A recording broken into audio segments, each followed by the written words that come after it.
Que el Señor los bendiga, queridos hermanos, queridos amigos. Es un gozo nuevamente estar prontos para escuchar la palabra del Señor en el día del Señor. Que la gracia del Señor pueda estar obrando a través de su palabra en cada vida y participar juntos de las alabanzas, de las oraciones, que podamos unirnos en un mismo espíritu para que el Señor pueda obrar en nuestras vidas. ¿Cómo están, queridos hermanos? Y felices y dichosos por poder estar un día más hablando de la palabra del Señor por medio de este medio que el Señor nos permite hacer estas transmisiones, y la palabra de Dios que siempre habla a nuestros corazones, que es viva y eficaz y nos ayuda a crecer en el camino de Dios. Vamos ahora a cantar juntos, a alabar y bendecir el nombre del Señor, y luego vamos a la palabra del Señor.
Lleno de gloria.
lleno de gloria, te coronamos el único Rey.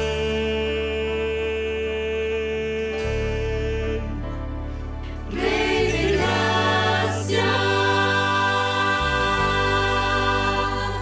Rey eterno, Rey majestuoso, te coronamos el único Rey.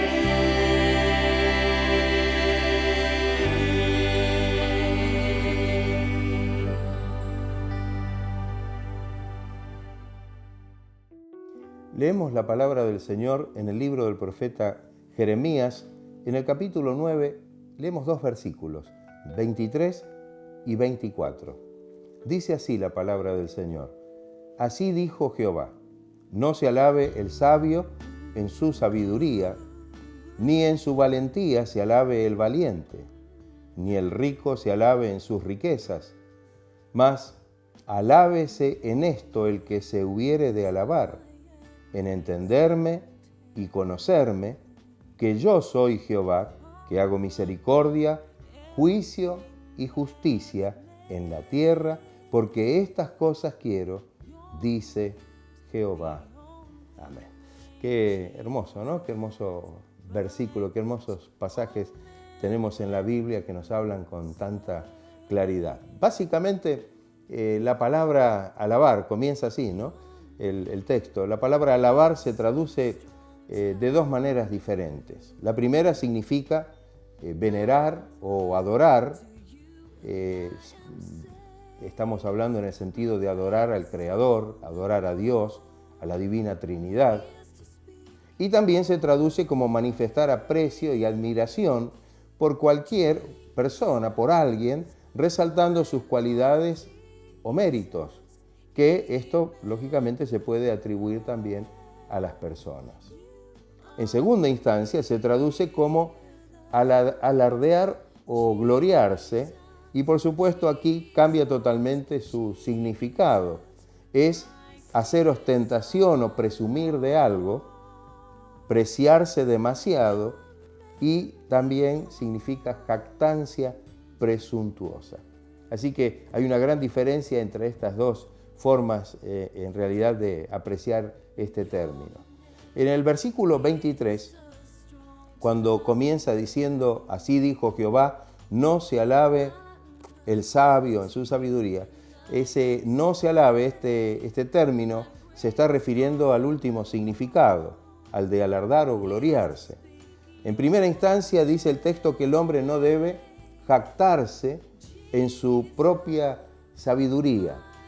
Muchas personas se creen superiores a los demás porque a lo mejor creen que tienen una mayor capacidad o tal vez la tengan, inteligencia o sabiduría también que han adquirido en el mundo.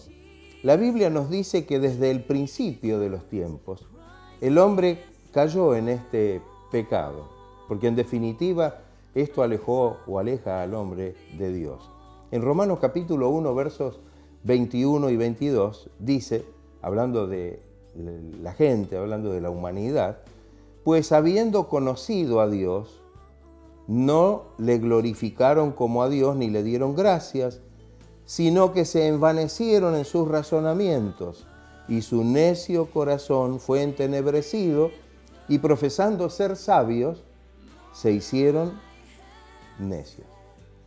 Como dicen estos textos precedentes, el Dios invisible reveló su eterno poder y deidad a la humanidad a través de todo lo creado, pero el hombre, creyendo ser suficientemente sabio, cayó en la necedad. Dice que Dios se manifestó y manifestó su eterno poder y deidad a través de las cosas creadas, de las cosas hechas, de modo que nadie tiene excusa. Sin embargo, el hombre en realidad negó justamente esta revelación y se hizo necio. Dice el profeta Isaías, ay de los sabios en sus propios ojos y de los que son prudentes delante de sí mismos. estos ayes, este ay y los ayes que encontramos en la Escritura, hablan de infortunio, hablan de desdicha, hablan de desgracia. Esto también descubrió Salomón, el rey más sabio que tuvo Israel, el hijo del rey David. Dice en el libro de Eclesiastés, capítulo 1, versos 16 al 18, en relación con la sabiduría. Hablé yo en mi corazón diciendo, he aquí yo me he engrandecido y he crecido en sabiduría sobre todos los que fueron antes de mí en Jerusalén. Y mi corazón ha percibido mucha sabiduría y ciencia, y dediqué mi corazón a conocer la sabiduría y también a entender las locuras y los desvaríos. Conocí que aún esto era aflicción de espíritu, porque en la mucha sabiduría hay mucha molestia, y quien añade ciencia, añade dolor. Esta fue la experiencia de este hombre. Esto es lo que dice alguien que había alcanzado una sabiduría que, como expresa la Biblia, fue uno de los hombres más sabios que hubo sobre la tierra. Sin embargo, su experiencia al final de sus días, y cuando escribe esta reflexión, evidentemente muestra que verdaderamente la sabiduría en sí misma no le había podido acercar realmente a Dios, porque en definitiva necesitamos comprender que la verdadera sabiduría tiene que ver con el temor a Dios, con nuestra reverencia y con nuestra identificación con Él. En uno de sus proverbios, el mismo Salomón dijo, no seas sabio en tu propia opinión, teme a Jehová y apártate del mal. Qué importante, ¿no? El apóstol Pablo, ya en el Nuevo Testamento, citando al profeta Isaías, dice algo interesante, pues está escrito, destruiré la sabiduría de los sabios y desecharé el entendimiento de los entendidos. Esto lo dice Dios a través del profeta Isaías, y Pablo toma esas palabras allí en la primera carta que le escribe a los Corintios. Y dice, ¿dónde está el sabio? ¿Dónde está el escriba? ¿Dónde está el disputador de este siglo? ¿No ha enloquecido Dios la sabiduría del mundo? Y también, un poco más adelante, en el capítulo 3, versos 18 al 20, dice, nadie se engañe a sí mismo. Si alguno entre vosotros se cree sabio en este siglo, hágase ignorante, para que llegue a ser sabio. Porque la sabiduría de este mundo es insensatez para con Dios. Pues escrito está, Él prende a los sabios en la astucia de ellos. Y otra vez, el Señor conoce los pensamientos de los sabios que son vanos. Qué importante, ¿no?, que podamos comprender esta verdad que expresa la palabra del Señor. Dice en primera instancia que no debemos jactarnos y ensoberbecernos en creer que somos más sabios que nadie. Otros dicen que se jactan en su valentía. No se jacte el sabio en su sabiduría, ni el valiente se alabe en su valentía. En el hebreo original, la palabra que se traduce como valentía también puede ser traducida al español como poder o grandeza. En este sentido, muchas personas han llegado a adquirir poder en este mundo, accediendo a lugares prominentes en distintas áreas, en la política, en las ciencias, en la religión inclusive. Tenemos la tendencia a olvidarnos de que todo lo que somos y todo lo que tenemos lo hemos recibido de Dios por medio de su gracia. Si esto no lo reconocemos, entonces viene la soberbia.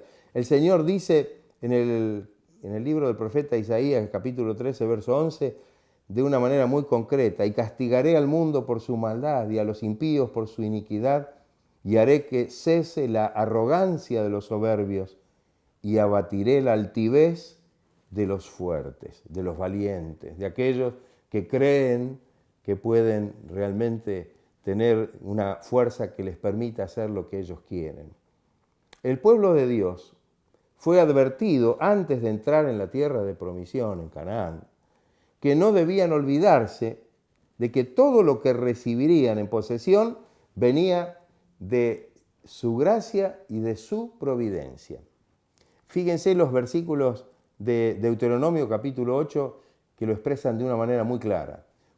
Le dice el Señor al pueblo que iba a entrar en la tierra prometida: cuídate de no olvidarte de Jehová tu Dios. No suceda que comas y te sacies y que edifiques buenas casas en que habites, y tus vacas y tus ovejas se aumenten, y la plata y el oro se te multipliquen, y todo lo que tuvieres se aumente, y se enorgullezca tu corazón, y te olvides de Jehová tu Dios, que te sacó de tierra de Egipto, de casa de servidumbre, que te hizo caminar por un desierto grande y espantoso, lleno de serpientes ardientes y de escorpiones, y de sed, donde no había agua, y Él te sacó agua de la roca del pedernal, que te sustentó con maná en el desierto, y digas en tu corazón: mi poder y la fuerza de mi mano me han traído esta riqueza. Qué importante esto, ¿no? Que la persona tiene esta tendencia, ¿no? A creer que a lo mejor si tuvo entonces algún logro, lo pudo alcanzarlo mediante su propia sabiduría, mientras su propia fuerza, por su propia grandeza. Y esto es algo que realmente tenemos que tener mucho cuidado. E incluso en la iglesia algunos han llegado a engrandecerse tanto que se han considerado superiores a los demás y se alaban a sí mismos como grandes personajes. El apóstol Pedro dice al respecto: apacentad la grey de Dios que está entre vosotros, cuidando de ella no por fuerza, sino voluntariamente, no por ganancia deshonesta, sino con ánimo pronto, no como teniendo señorío sobre los que están a vuestro cuidado, sino siendo ejemplos de la grey. Qué importante, ¿no?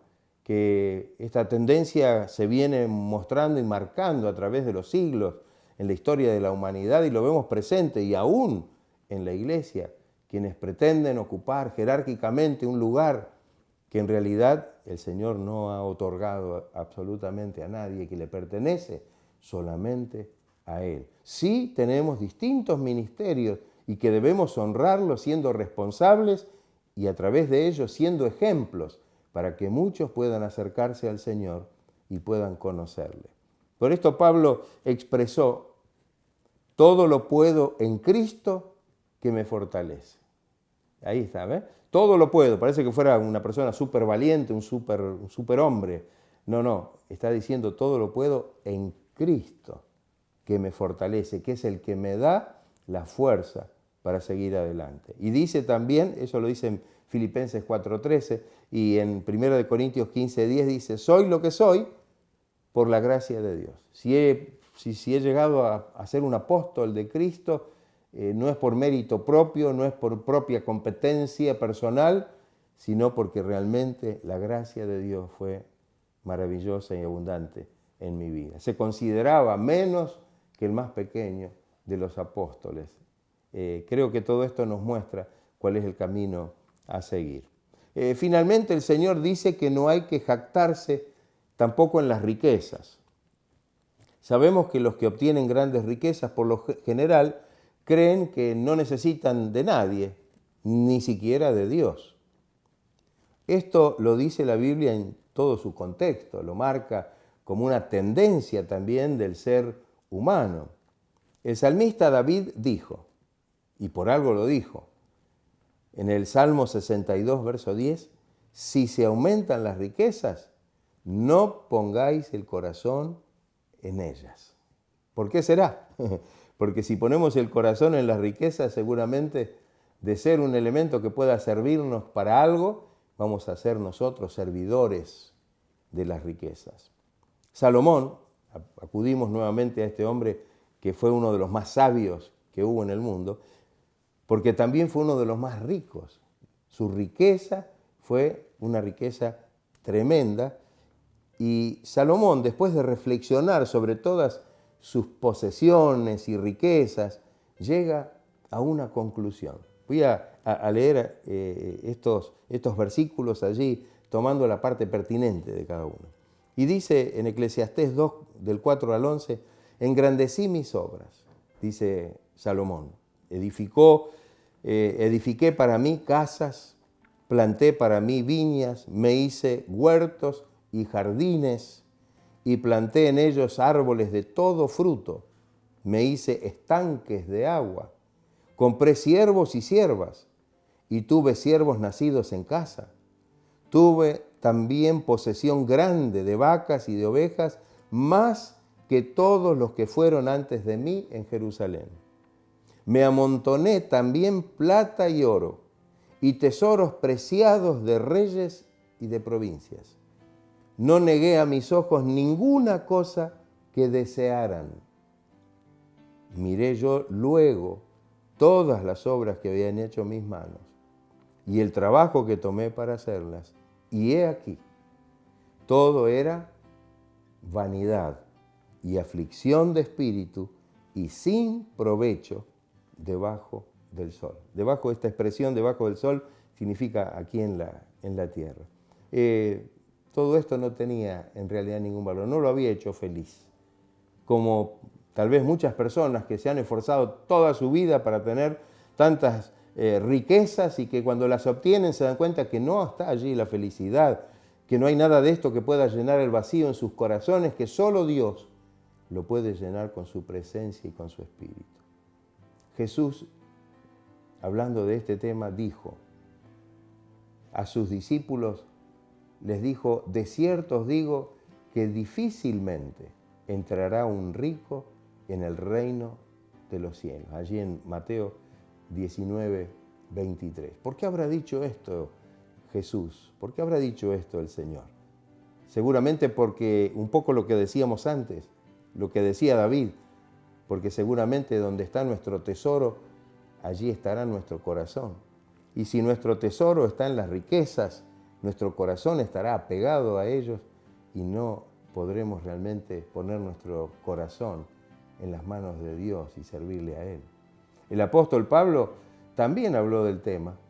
Dice, porque la raíz de todos los males es el amor al dinero. Mire qué expresión tan actual, ¿no?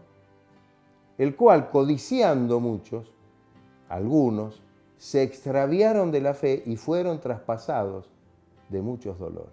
Primera de Timoteo 6:10 el texto. Qué importante, ¿no?, lo que dice acá. Y después cuando le escribe en la misma carta a Timoteo le dice, a los ricos de este siglo manda que no sean altivos, ni pongan la esperanza en las riquezas, las cuales son inciertas. Es cierto, ¿no? No hay nada en este mundo. ¿Cuántas veces la riqueza viene y como viene, se va, desaparece? Las cuales son inciertas, sino que podemos poner la esperanza en nuestra vida en el Dios vivo, que nos da todas las cosas que necesitamos en abundancia para que las disfrutemos. Somos administradores de las cosas de Dios. Amén. El hombre caído, el hombre en el pecado, tiene un sentido de pertenencia. Todo es mío, todo es mío. Y como decimos siempre, y creo que es algo muy común, cuando nos vamos de este mundo no nos llevamos un centavo, no nos llevamos nada, una joya, un depósito en el banco, no nos llevamos nada, todo queda. No hay absolutamente nada que el hombre pueda llevarse.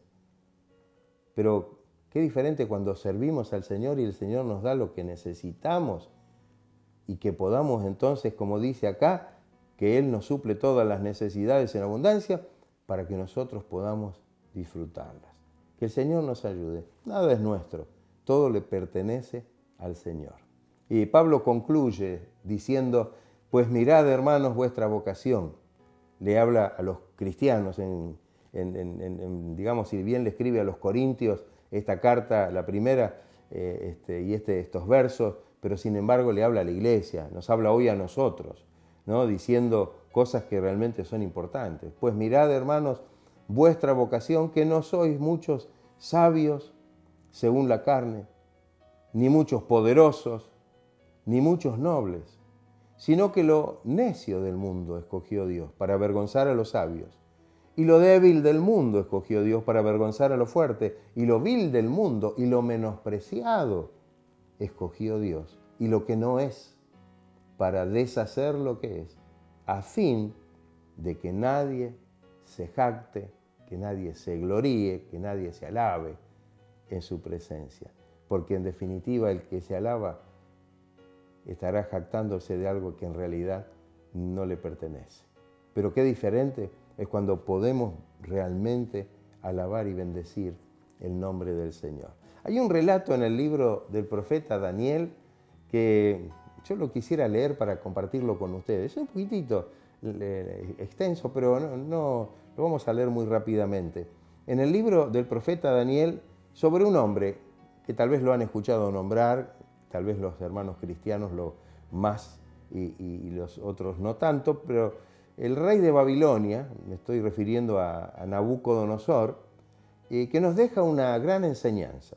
A través del sueño que Daniel le reveló a este rey, Dios le dio a conocer que su jactancia y crueldad no era aceptable y que si persistía en ello iba a ser humillado.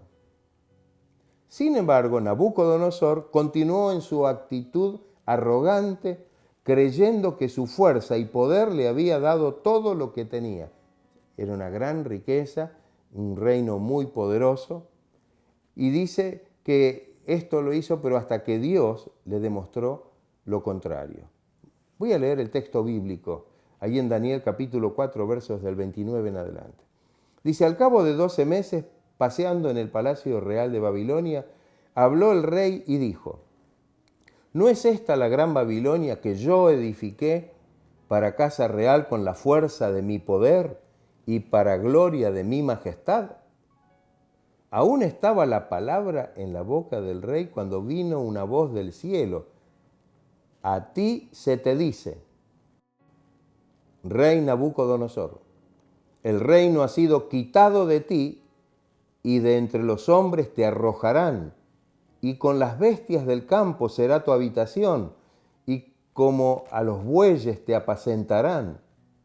Y 7 tiempos pasarán sobre ti hasta que conozcas que el Altísimo, Dios, tiene el dominio en el reino de los hombres y lo da a quien Él quiere.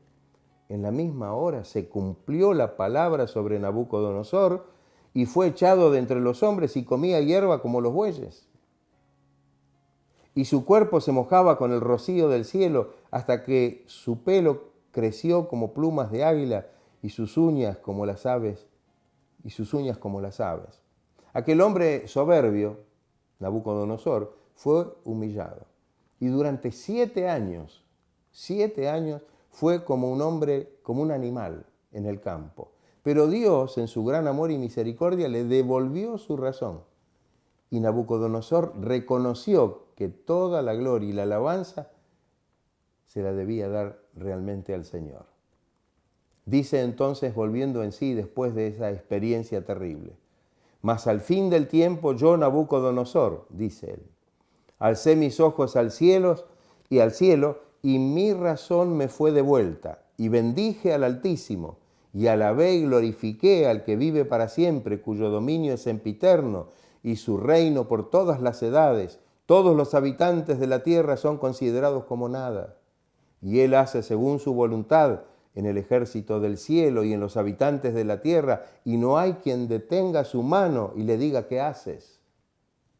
En el mismo tiempo mi razón me fue devuelta, y la majestad de mi reino, mi dignidad y mi grandeza volvieron a mí. Y mis gobernantes y mis consejeros me buscaron, y fui restablecido en mi reino, y mayor grandeza me fue añadida. Ahora yo, Nabucodonosor, alabo, ya no se alaba a sí mismo, alabo, engrandezco y glorifico al Rey del cielo, porque todas sus obras son verdaderas y sus caminos justos, y Él puede humillar a los que andan con soberbia. Amén. Qué importante relato. Es un relato verídico, por supuesto, no es una cosa que no sea cierta, pero fíjense qué terrible experiencia la de este hombre. El segundo versículo que leímos al principio, el versículo 24, dice: mas alábese en esto el que se hubiere de alabar, en entenderme y conocerme, que yo soy Jehová, que hago misericordia, juicio y justicia en la tierra, porque estas cosas quiero, dice Jehová. Si hay algo en lo que se puede alabar el ser humano, o en lo que podría gloriarse, es en entender y conocer al Señor, como dice la palabra. A través del profeta Isaías, Dios se revela para que podamos conocer y poder entender esas dos palabras claves, que Él es Dios y que solo Él es Dios.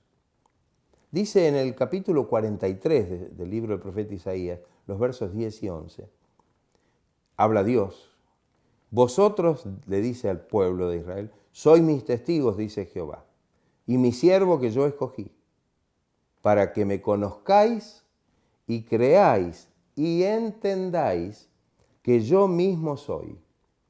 Antes de mí no fue formado Dios, ni lo será después de mí. Yo Jehová, y fuera de mí no hay quien salve. En el capítulo 44 y verso 6 dice Dios: así dice Jehová Rey de Israel, Jehová, Rey de Israel y su Redentor, Jehová de los ejércitos, yo soy el primero y yo soy el postrero, y fuera de mí no hay Dios. Qué importante esto, ¿no? En un mundo donde hay miles, los hombres han creado miles de dioses que no son dioses, porque hay un solo Dios, que es el Dios verdadero, es el único Dios creador y sustentador de todas las cosas. Jesús dijo: y esta es la vida eterna, que te conozcan a ti, es decir, al Padre, el único Dios verdadero, y a Jesucristo, a quien has enviado. Qué importante declaración, ¿no? El conocer verdaderamente al Dios verdadero y a Jesucristo, a quien Él ha enviado. El apóstol Pablo también declaró: el Dios de nuestro Señor Jesucristo, el Padre de gloria, os dé espíritu de sabiduría y de revelación en el conocimiento de Él, alumbrando los ojos de vuestro entendimiento, para que sepáis cuál es la esperanza a que Él os ha llamado y cuáles las riquezas de la gloria de su herencia en los santos y cuál la supereminente grandeza de su poder para con nosotros, los que creemos, según la operación del poder de su fuerza. Este versículo habla realmente de las riquezas, del poder, de la fuerza, tal vez en términos muy similares a los que usó el profeta Jeremías cuando dijo en esto de alabarse, ¿no?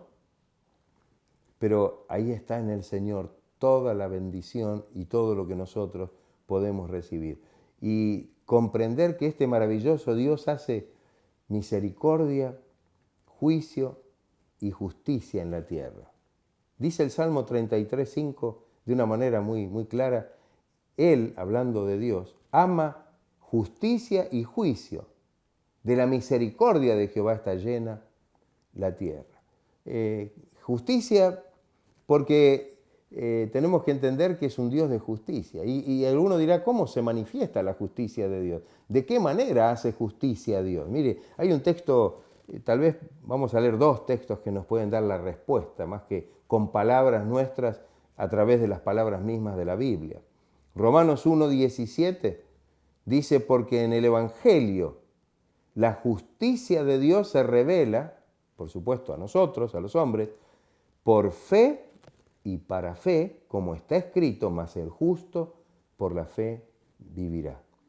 Y en Romanos capítulo 3, verso 21 al 24, dice: pero ahora, aparte de la ley, está hablando de la ley de Dios, se ha manifestado la justicia de Dios, testificada por la ley y por los profetas, la justicia de Dios por medio de la fe en Jesucristo, para todos los que creen en Él, siendo justificados gratuitamente por su gracia, mediante la redención que es en Cristo Jesús. Qué maravilloso, ¿no?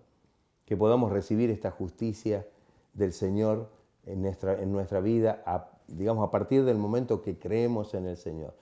Que podamos verdaderamente comprender esta obra tan grande y esta revelación de la justicia de Dios mediante el Evangelio, mediante la obra de Cristo allí en la cruz para darnos salvación. Dice que Él hace misericordia. La misericordia del Señor, y está testificada en toda la Biblia, es eterna. Desde la eternidad, dice la Biblia, y hasta la eternidad es la misericordia del Señor. Hay un texto allí en el quinto libro de la Biblia, Deuteronomio, capítulo 7, verso 9. Dice, conoce pues que Jehová tu Dios es Dios, Dios fiel, que guarda el pacto y la misericordia a los que le aman y guardan sus mandamientos hasta 1000 generaciones. Qué importante esto. Yendo al Nuevo Testamento, cuando Pablo, el apóstol, le escribe a Tito, que era un obrero que estaba trabajando, un pastor que estaba trabajando en la isla de Creta, les dice, nos salvó, no por obras de justicia que nosotros hubiéramos hecho, es decir, no por nuestra propia justicia, sino por su misericordia, por el lavamiento de la regeneración y por la renovación en el Espíritu Santo.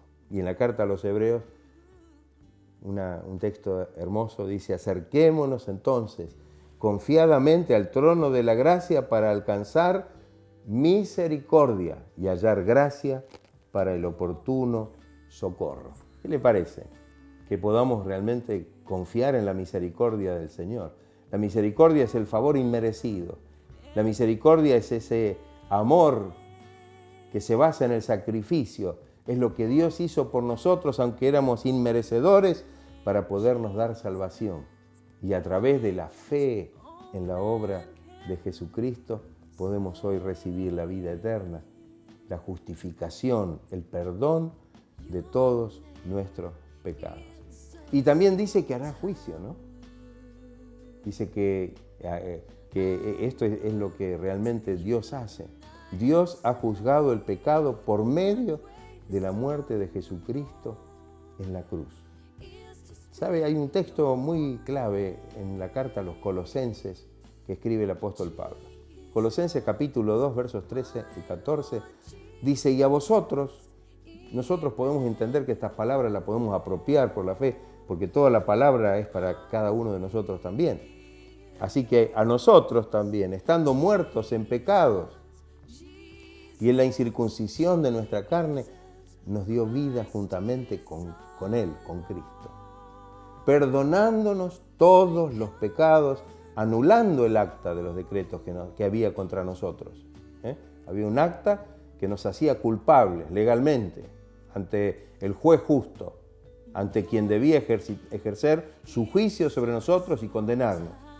Pero sin embargo, dice que anuló ese acta de los decretos que nos era contraria, quitándola de en medio y clavándola en la cruz, perdonando todos nuestros pecados. Qué maravilloso, ¿no? Allí juzgó el Señor, Dios, el pecado. Por eso, para los que estamos en Cristo Jesús, ya no hay condenación. Esto lo dice el apóstol Pablo, ¿no? Que ahora para los que estamos en Cristo no hay condenación. Nuestro pecado fue juzgado allí en la cruz del Calvario, en la persona de nuestro Señor Jesucristo. Y nosotros recibimos esa bendición por fe. Para los que no creen en Cristo, los que han rechazado y los que rechazan el Evangelio de Jesucristo, habrá un día de juicio ante la presencia de Dios al final de los tiempos. El juicio final. Tenemos que entender que hay una realidad que la Biblia la muestra muy claramente, que dice, porque no nos ha puesto Dios para ira o para juicio, sino para alcanzar salvación por medio de nuestro Señor Jesucristo. porque el Señor no quiere que nadie se pierda, sino que todos podamos acercarnos en arrepentimiento ante Él y buscar, creyendo en Cristo, la salvación de nuestras almas. Porque el día del juicio final vendrá y todos los que no creyeron en Él tendrán que comparecer para condenación en ese terrible juicio final. Que el Señor nos ayude. Los que hemos recibido a Cristo ya no esperamos el juicio, sino esperamos una redención gloriosa que se manifestará con la venida de Cristo. Que el Señor nos ayude. Si usted no ha recibido a Cristo en su corazón, si todavía no ha tomado la decisión, no ha dado el paso de fe, yo le invito que en este momento usted pueda abrir su corazón, que pueda creer en el Señor y que pueda recibir la bendición que Dios tiene para usted y que no la va a poder encontrar en nadie más que en Él, porque solamente en Cristo hay salvación. Que Dios esté bendiciendo su vida y que la gracia de Dios pueda estar obrando en su corazón.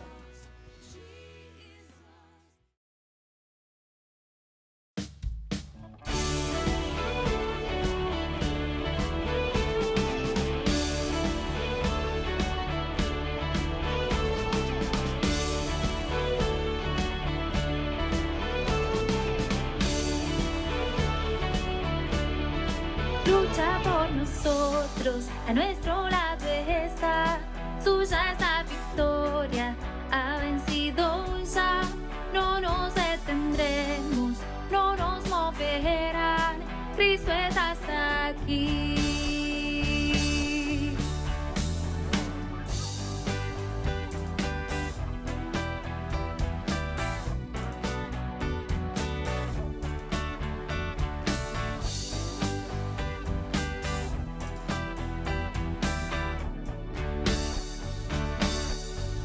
Lucha por nosotros, a nuestro lado está, suya es la victoria, ha vencido ya, no nos detendremos, no nos moverán, Cristo está aquí.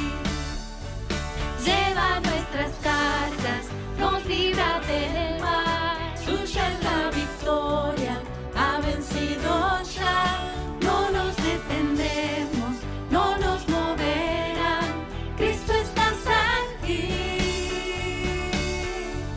Viviré, no moriré, por el poder de tu nombre, que vive en mí, soy libre en fin, solo en Jesús.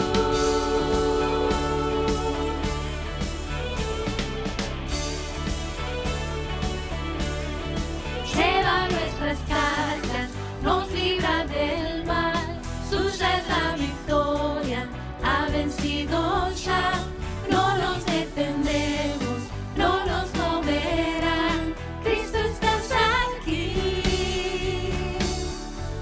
Viviré, no moriré, por el poder de su nombre, que vive en mí, soy libre en fin, solo en Jesús.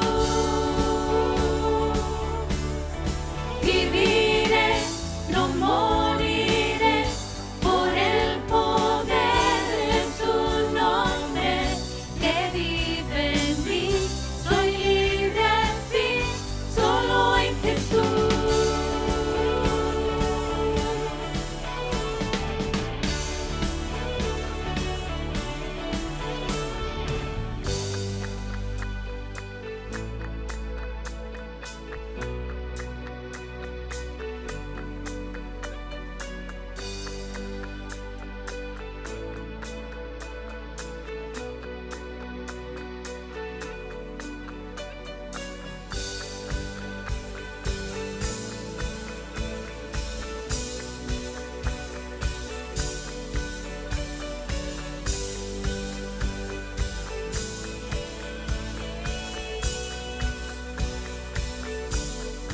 Dios es con nosotros, vence las tinieblas, su reino establece, no será movido. En tu nombre, Cristo, cae el enemigo, y yo lo gritaré, gritaré. Dios es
viviré, no moriré, por el poder de tu nombre que vive en mí. Soy libre al fin, solo en Jesús. Solo en Jesús. Solo en Jesús. Solo en Jesús.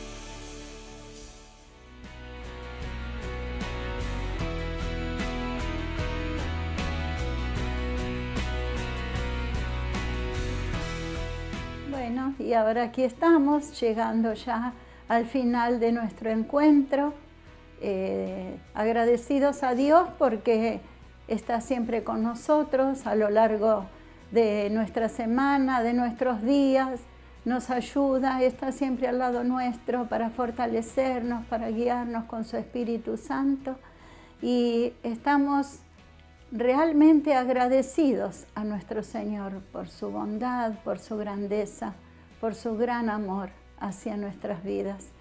Les recuerdo que nos estamos reuniendo en la iglesia, tenemos nuestras reuniones presenciales los días domingos y los esperamos. Muchos de nuestros hermanos se han acercado y se están congregando con nosotros, pero otros todavía no lo hicieron, así que los invitamos a que se acerquen a la iglesia para que todos unidos podamos alabar a nuestro Señor y agradecer de todo nuestro corazón, poder ser realmente agradecidos porque hasta aquí Él nos ha ayudado y nos ha dado su fuerza y nos da cada día de su Espíritu Santo, que es el que nos ayuda a caminar rectamente. Amén. Vamos a estar en oración, vamos a unirnos, ustedes allí en sus hogares, nosotros aquí, y estaremos presentando delante del Señor todas nuestras necesidades, nuestras peticiones, poniendo en las manos del Señor todo, sabiendo que Él es poderoso. Amén. Y Él es bondadoso para con nosotros, como dice la palabra. Así que todos unidos vamos a estar en oración. Amén. Señor, gracias por este momento, este tiempo que tú nos has dispensado. Gracias porque has estado y estás con nosotros como lo has prometido cada día de nuestra vida y hasta el fin del mundo. Amén. Señor, bendice a cada uno de mis hermanos, cada uno de mis amigos, Señor, que están recibiendo tu palabra, Señor, y que tu gracia pueda ser derramada en abundancia en cada vida, en cada corazón. Tú has escuchado las peticiones, las necesidades de cada corazón, de cada vida, y pedimos que obres con poder, que sanes al enfermo, que libres al que está, Señor, pasando problemas, dificultades, aquellos que están en depresión, en aflicción, en alguna tribulación en su vida, que tu gracia, Señor, los esté asistiendo y levantando con poder, con gracia y misericordia. Señor, bendice las familias, los hogares, que tu gracia pueda estar en cada uno de ellos, trayendo paz, trayendo armonía, y que tú puedas reinar, Señor, en cada uno de ellos. Padre, lo pedimos todo en el nombre precioso de Jesucristo, nuestro Salvador y nuestro Señor, para gloria de su nombre. Amén. Amén. Gracias, Señor. Gracias, Jesús Gloria a amado. Dios. Gracias. Gracias, Señor. Gracias, Señor. Gracias, Señor. Jesús. Gloria a Dios. Bueno, queridos hermanos, nos despedimos de ustedes en el amor del Señor y que la paz de Dios reine en cada corazón. Que el Señor los bendiga ricamente.